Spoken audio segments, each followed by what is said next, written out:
오늘은 나음 절별 주의하기라는 주제를 좀 나누고자 합니다. 참고로 그 유튜브에서 나음 키아즘 구조 동영상을 보시면 좀 도움이 될 것 같습니다. 여러분, 나음의 핵심 메시지는 절기를 지키고 소원을 갚을지어다예요. 한 단어로 축약한다면 돌아오라는 얘기입니다. 그러니까 나음은 니누의 멸망에 대한 예언이라기보다는 그 유다에 대한 권면의 이야기. 그러니까 유다를 권면하기 위해 유다를 괴롭히고 또 북이스라엘을 멸망시킨 죄를 물어요. 그러니까 아수르를 진멸하니 이제는 안심하라는 얘기예요. 그러니까 유다가 서원한 대로 절기를 지키고 서원을 잘 지키라는 또 한 번의 기회를 주신 겁니다. 더 이상 아수르를 세상적으로 의지하지 말고 하나님께로 돌아오라는 메시지예요. 그러니까 나홈서는 요나서와 함께 아수르에 대한 여호와의 예언을 기록한 책이 있잖아요. 그러니까 요나서가 아수르의 수도 니느웨 성의 회개 구원과 이방인 선교에 대한 어떤 선민의 자세와 의무 등을 다루고 있다면 나홈서는 느느웨 성의 심판 멸망과 또 이를 통한 선민의 보존과 위로 등을 다루고 있어요. 그러니까 요나서는 BC 760년경에 기록되었고 나홈서는 BC 한 663년에서 612년 정도 사이에 기록된 책으로 한 1세기의 간격이 있어요. 특히 아수르를 좀 관심 있게 봐야 되는데 아수르는 한마디로 좀 무자비한 사륙의 공포, 피해 제국이었어요. 그러니까 이 아수르는 당시 주변 나라들을 아주 공포에 몰아넣었습니다. 그러니까 피정복국의 반란을 사전에 방지하고자 아주 피정복인들에게 잔혹스러운 일들을 저질러요. 그래서 악명이 높았습니다. 또 아수르는 인간의 여러 신체 부위에 대한 끔찍한 폭행과 사체, 모독을 많이 했어요. 또 주변의 약소국들과의 조약을 또 밥 먹듯이 무시하고 또 대국에 걸맞지 않는 또 기만책을 사용해 이 화친과 투항 의지를 밝힌 민족이나 도시 국가들마저 완전히 유린해 버립니다. 따라서 그 북이스라엘이 그 아수르에 정복된 상황에서 이 같은 그 아수르의 존재와 이 위협은 당시 남유다 백성들에게는 사실 불안과 공포의 어떤 원천입니다. 그러니까 나오면 바로 이 같은 상황에서 아수르 제국이 역사상 가장 광대한, 광대한 어떤 영토를 차지했지만 내외적으로 늘 그 들끓었던 이 아수르를 향해 그 수도 니느웨를 1차 대상으로 하는 이 하나님의 심판 멸망의 예언을 선포합니다. 그러니까 나움은 이 니느웨 심판 멸망의 당연하고도 필연적 어떤 원인 내지 근거로서 그들의 그 교만과 포악을 또 분명히 지적해요. 또 이는 하나님의 공의와 평화의 정신을 또 보여주는 신뢰이기도 하고. 1장 1장의 장제목은 니느웨에 대한 경고와 유다의 기회입니다. 그 내용은 이 나움서는 형벌에 관한 책이잖아요. 그러니까 하나님께서는 선지자 나움을 통해 아수르의 수도 니느웨의 멸망을 경고하십니다. 1장 1절 니느웨에 대한 경고 곧 엘고스 사람 나움의 묵시의 글이라. 사실 1절부터 8절까지는 여호와의 성품을 보여줍니다. 이 나움의 묵시의 글, 그러니까 하나님의 의뢰를 받아 경고하는 하나님의 말씀을 의미해요. 2절 여호와는 질투하시며 보복하시는 하나님이시니라. 여호와는 보복하시며 진노하시되 자기를 거스르는 자에게 여호와는 보복하시며 자기를 대적하는 자에게 진노를 품으시며. 그러니까 하나님과 백성의 언약 관계를 전제해요. 또 이스라엘에게 불신앙이나 어떤 외부의 위협이 있을 때 이 언약 관계를 회복시키기 위한 조치로 하나님의 질투의 속성이 나타납니다. 그래서 보복은 법과 도덕을 범하면서도 회개하지 않는 자들에게 상응하는 어떤 심판이 시행된다는 의미예요. 하지만 이 단어는 어느 개인을 대상으로 원수를 갚는다는 뉘앙스는 갖지 않아요. 그냥 심판을 가리키는 겁니다. 그러니까 구약 성경의 용법은 언약을 배경으로 하잖아요. 그 말은 이스라엘은 여호와의 언약 백성이기 때문에 여호와가 이스라엘 백성을 위해 니느웨를 멸망시키는 의미예요. 3절 여호와는 노하기를 더디하시며 권능이 크시며 벌받는 자를 결코 내버려 두지 아니하시느니라. 여호와의 길은 회오리 바람과 광풍이 있고 구름은 그의 발의 티끌이로다. 이 구절은 그 이스라엘의 신앙 고백적 내용으로 신해선 사건과 좀 특별한 연관이 있어요. 구약 성경에서는 그 하나 여호와의 현현과 함께 대개 뭐 회리바람이나 광풍, 구름 등이 동반됐잖아요. 그러니까 하나님의 영광을 나타내는 겁니다. 4절, 5절, 6절은 좀 같이 볼까요? 그는 바다를 꾸짖어 그것을 말리시며 모든 강을 말리시나니 바산과 갈멜이 쇠하며 레바논의 꽃이 시드는도다. 그로 말미암아 산들이 진동하며 작은 산들이 높고 그 앞에서는 땅꽃 세 개와 그 가운데 있는 모든 것들이 솟아오르는도다. 누가 능히 그의 분노 앞에 서며 누가 능히 그의 진노를 감당하랴. 그의 진노가 불처럼 쏟아지니 그로 말미암아 바위들이 깨지는도다. 그러니까 여호와가 모든 피조 세계를 다스리는 분이잖아요. 그러니까 그 안에 거하는 모든 사람들 위해 영원한 통치를 베푸시님을 신앙 고백적으로 좀 노래해요. 여기 메시지는 그 모든 주민들은 여호와께 복종하게 된다는 사실이에요. 그 말은 이방 나라는 아수르도 결국에는 하나님 통치에 의해 심판이 시행될 것을 지금 강하게 시사해요. 그러니까 이에 대한 정당성을 좀 피력하는 겁니다. 7절 여호와는 선하시며 환난 날에 산성이시라. 그는 자기에게 피하는 자들을 아시느니라. 하나님을 대적하는 모든 자는 심판으로 멸망하지만 하나님을 의뢰하는 자들에겐 선한 모습으로 나타냈어요. 8절 그가 범람하는 물로 그곳을 진멸하시고 자기 대적들을 흑암으로 쫓아내시리라. 그러니까 느느웨가 엄청난 폭우와 거대한 물살로 인해 완전히 초토화되어 아무것도 남지 않은 성읍처럼 변할 것을 의미합니다. 9절 너희는 여호와께 대하여 무엇을 꾀하느냐 그가 온전히 멸하시리니 재난이 다시 일어나지 아니하리라. 그러니까 나오면 갑자기 주제를 좀 바꿔요. 니느웨에 닥칠 심판을 예언합니다. 하지만 앞 8절에서 사용했던 멸하시는 단어 그 히브리어는 칼라라라는데 여기서도 반복해요. 그 앞절과 연계성을 좀 유지하고 있어요. 또 그 표현이 강조돼 하나님의 백성들에게 재난이 결코 일어나지 않을 정도로 아수르에게 임할 심판이 확실한 걸 지금 말하는 겁니다. 10절 가시덤불같이 엉클어졌고 술을 마신 것 같이 취한 그들은 마른 지푸라기 같이 모두 탈 것이거늘. 그러니까 니노의 백성들의 죄악이 이 가시덤불처럼 깊숙이 박혀있을 뿐만 아니라 심하게 좀 얽혀 있어요. 그러니까 지푸라기처럼 쓸모없게 되어 임박한 어떤 심판을 피할 수 없게 됨을 지금 의미하는 겁니다. 11절 여호와께 악을 꾀하는 한 사람이 너희 중에서 나와서 사악한 것을 권하는도다. 여기서 한 사람은 아수르 왕을 가리킵니다. 그는 역사적으로 우리 그 이스라엘의 라기스를 정복했잖아요. 또 예루살렘을 포위했던 아수르 왕 산헤립으로 추정해요. 그래서 사악한 것은 아수르 통치자를 묘사하는 겁니다. 그러니까 이스라엘 가운데 현시된 하나님의 통치를 대적하는 자들을 의미하는 거예요. 12절 여호와께서 이같이 말씀하시기를 그들이 비록 강하고 많을지라도 반드시 멸절을 당하리니 그가 없어지리라. 내가 전에는 너를 괴롭혔으나 다시는 너를 괴롭히지 아니할 것이라. 그러니까 이 앞절 전반절은 유다를 위해 베풀어진 포고령으로 그 아수르에게 심판의 선고예요. 그러니까 14절의 심판과 연결되는데 아수르가 아무리 강하더라도 결코 사라지고 말 거란 얘기예요. 여기 후반절에 다시는 괴롭게 하지 않겠다는 이 소망적인 말씀이 주어집니다. 13절 이제 내게 지은 그의 멍에를 내가 깨뜨리고 내 결박을 끊으리라.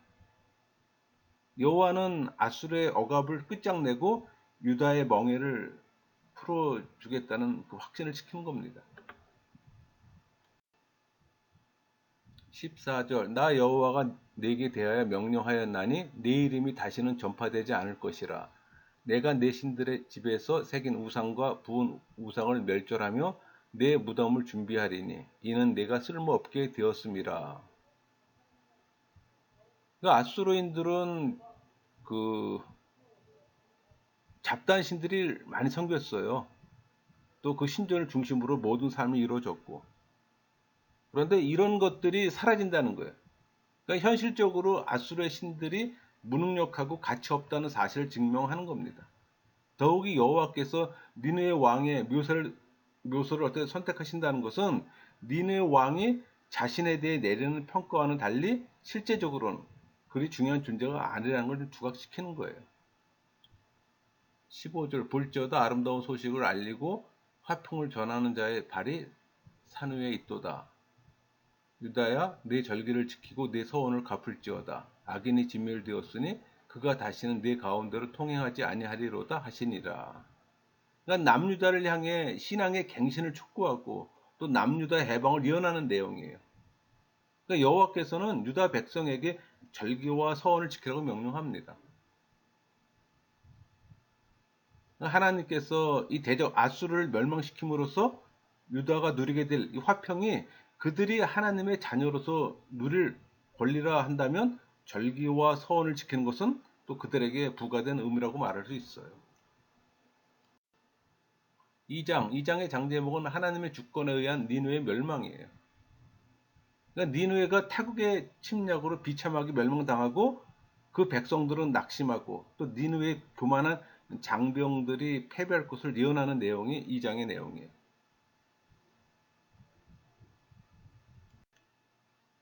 2장 1절 파괴하는 자가 너를 치러 올라왔나니 너는 산성을 지키며 길을 파수하며 내 허리를 견고히 묶고 내 힘을 크게 굳게 할지어다. 2장 1절부터 7절까지는 니느웨 공격받는 것에 대한 상세한 예언입니다. 1장 이 예언은 바벨론의 나보폴리살과 메데 카카레스가 연합해서 니느웨 침범을 함으로 성취되는 거예요. 그러니까 그들은 하나님께서 패역한 니느웨를 멸망시키기 위해 예비하신 심판의 도구들이었던 겁니다. 2절 여호와께서 야곱의 영광을 회복하시되 이스라엘의 영광 같게 하시나니 이는 약탈자들이 약탈하였고 또 그들의 포도나무 가지를 없이 하였습니다. 그래서 야곱과 이스라엘은 동의어예요. 그러니까 전체 이스라엘 회복을 좀 약속하는 겁니다.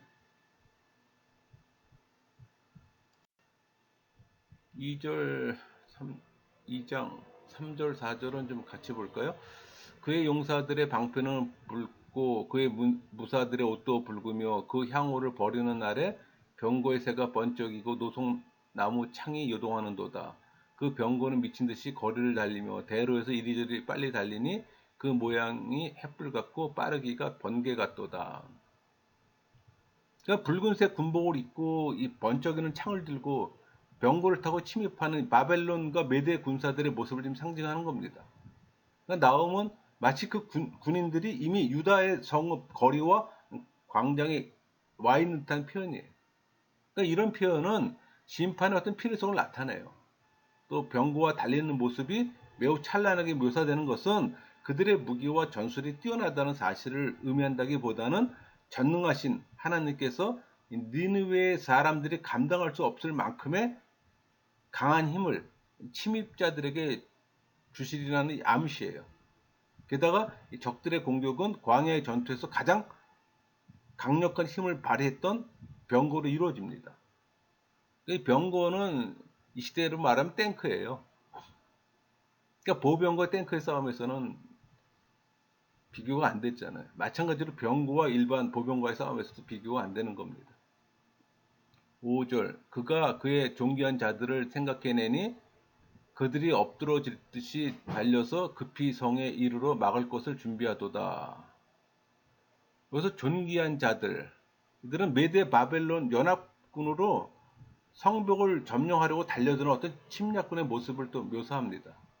6절 강들의 수문이 열리고 왕궁이 소멸되며, 그래서 강들의 수문, 그러니까 아수르가 티그리스 강의 범람을 막기 위해 설치한 북쪽문이에요.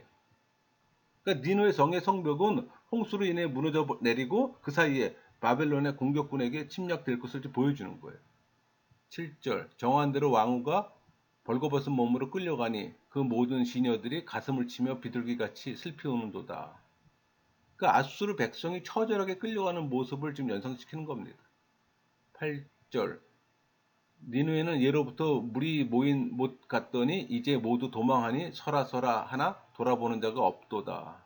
그러니까 니누의 군사들은 자신의 어떤 수비 지역을 사수하라는 외침에도 아랑곳 않고 달아나는 모습을 지금 묘사하는 겁니다. 9절 은을 노력하랴 금을 노력하랴 그 저축한 것이 무한하고 아름다운 기구가 풍부함이니라. 아수르 사람들이 포로로 잡혀가면서 많은 재물을 빼앗기는 모습이에요. 사실 뭐 아수르 사람들은 그 다른 나라를 침략해서 빼앗은 물질들이 많아서 진짜 풍요로웠어요. 그러니까 이제 상황이 바뀐 거예요. 그러니까 아수르는 그동안 모아두었던 모든 재물을 노력 당할 거란 예언이에요.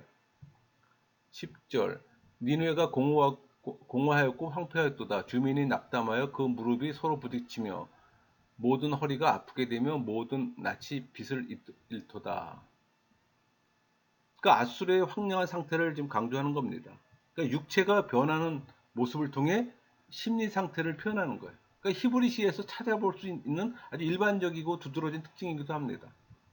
11절 이제 이 사자의 굴이 어디냐 젊은 사자가 먹을 곳이 어디냐 전에는 숫사자 암사자가 그 새끼 사자와 함께 거기서 다니되 그것들을 두렵게 할 자가 없었으며 사실 조롱하는 듯한 수사 의문문이에요.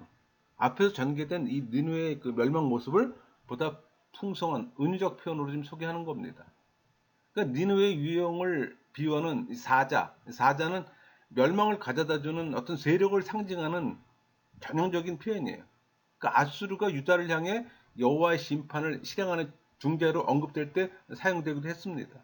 그렇지만 이제 본절에서는 아수르가 심판을 받게 된다는 그 예언이에요. 그 이유로 바로 사자와 같은 잔혹성 때문입니다. 12절 숫사자가 그 새끼를 위하여 먹이를 충분히 찢고 그의 암사자들을 위하여 움켜 사냥한 것으로 굴을 채웠고 찢은 것으로 구멍을 채웠도다.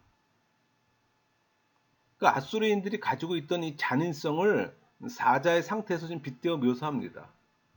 그 아수르가 자기들의 잔인함을 따라 심각한 보응을 받으려는 사실을 좀 강하게 시사해요. 13절 만군의 여호와의 말씀에 내가 네 대적이 되어 네 병거들을 불살라 연기가 되게 하고 네 젊은 사자들을 칼로 멸할 것이며 내가 또 네 노력한 것을 땅에서 끊으리니 네 파견자의 목소리가 다시는 들리지 아니하리라 하셨느니라. 앞서 니느웨의 최후에 대해 비유한 내용을 최종적으로 좀 정리해 준다고 할 수 있어요. 그래서 파견자는 아수르가 조공을 거두기 위해 파견한 사신들이에요.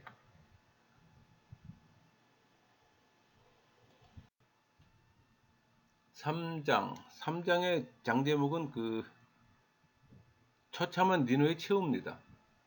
그러니까 니느는 제약으로 인해 하나님과 적대 관계를 형성했잖아. 그러니까 결국 다시 일어설 수 없을 만큼 돌이킬 수 없는 심판을 받게 된다는 걸 예언해요.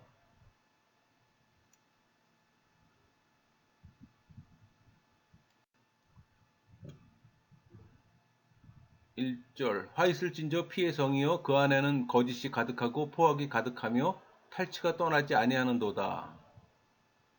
피의 성은 니느웨를 지칭하는 겁니다. 그러니까 니느웨의 잔인함을 단순하면서도 분명하게 보여주는 표현이에요.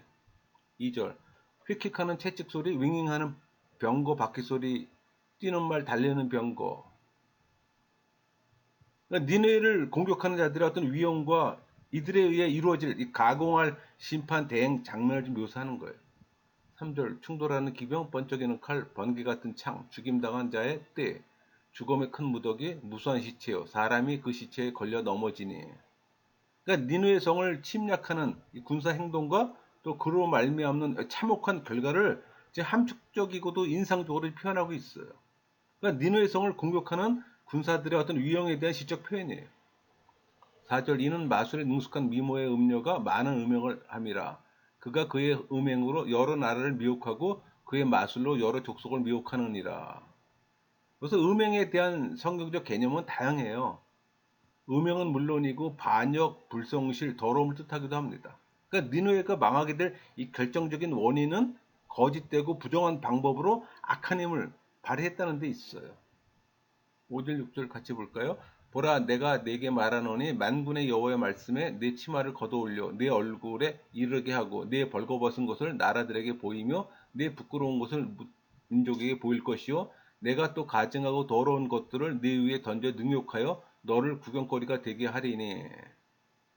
그러니까 앞에서 매춘부의 모습에 빗대어 이 아수르의 멸망이 이제 불가피했던 사실을 언급하는 거예요. 이제는 그에 상응하는 수치를 또 언급합니다.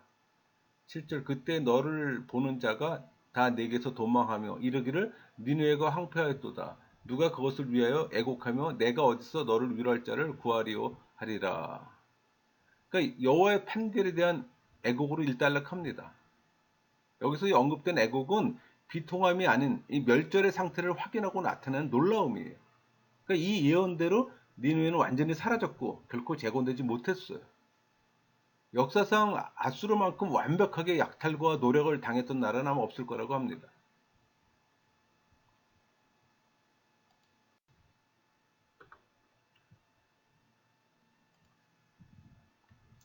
8절 내가 어찌 노아모보다 낫겠느냐 그는 강들 사이에 있으므로 물이 둘렸으니 바다가 성루가 되었고 바다가 방어벽이 되었으며. 이 노아몬은 그 애굽의 수도예요. 그러니까 남국 문락의 요새이기도 합니다. 그러니까는 뭐 더베라고도 불리기도 했어요. 테베, 더베 이렇게 불리기도 했는데 또 여기 바다에 해당하는 그 히브리어가 얌이야, 얌. 근데 그 얌은 꼭 바다만을 의미하는 게 아니라 물이 고인 데를 전부 다 바다라고 했던 거예요. 그러니까 히브리어로는 비교적 물이 많은 곳을 그냥 얌이라고 표현했어요. 여기서는 나일강의 어떤 웅장함을 나타내기 위해 사용되었고, 이 노아몬은 이런 지리적 호조건으로 외적의 침입을 결코 받지 않을 거라고 여겨졌던 겁니다. 9절 구스와 애굽은 그의 힘이 강하여 끝이 없었고 붓과 루빔이 그를 돕는 자가 되었으나.